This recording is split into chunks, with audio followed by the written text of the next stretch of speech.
So the reality of this current situation is that Donald Trump has made regime change a live affair, something that you're watching play out right in front of your eyes in real time. But regime change as a concept has been in the works for a very long time. And as I've just demonstrated, the Congress and the opposition have very much been dreaming about it for a while now. Let me give you a few more details to give you instances of how soft peddling regime change has very much been on the menu as far as the Indian opposition is concerned. Consider some of these examples. I talked to you about 2023, Rahul Gandhi in London, where he wondered why the EU and the US were oblivious to Indian democracy coming undone. What was he implying? In that same trip, Rahul Gandhi was in Cambridge, where he wondered why the US and Europe were ignoring the so-called death of democracy. Same trip, where Rahul Gandhi was speaking in UK's parliament, he insinuated that the West was ignoring India's democratic collapse. What was he suggesting? That the West should not ignore India and should somehow intervene in India's democratic system?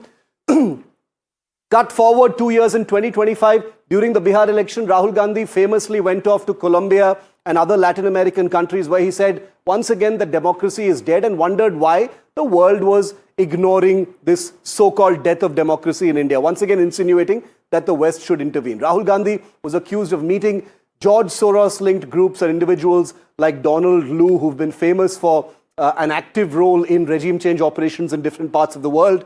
In 2024-25, the vote chori campaign became the big war cry of the Congress party, where the opposition sought foreign scrutiny in some ways of EVMs and India's electoral process.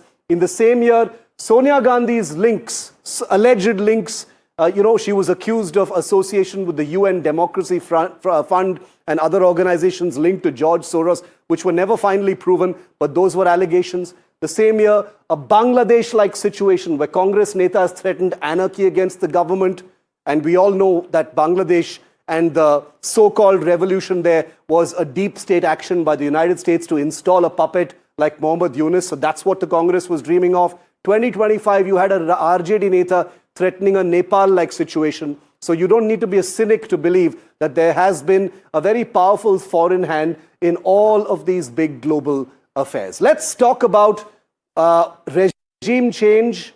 The comment that has been made by Prithviraj Chavan, even though it was tongue-in-cheek, but it has set off a political blaze in the current context, with the BJP accusing the Congress of being desperate and fantasizing now of Modi being kidnapped because they simply can't win an election.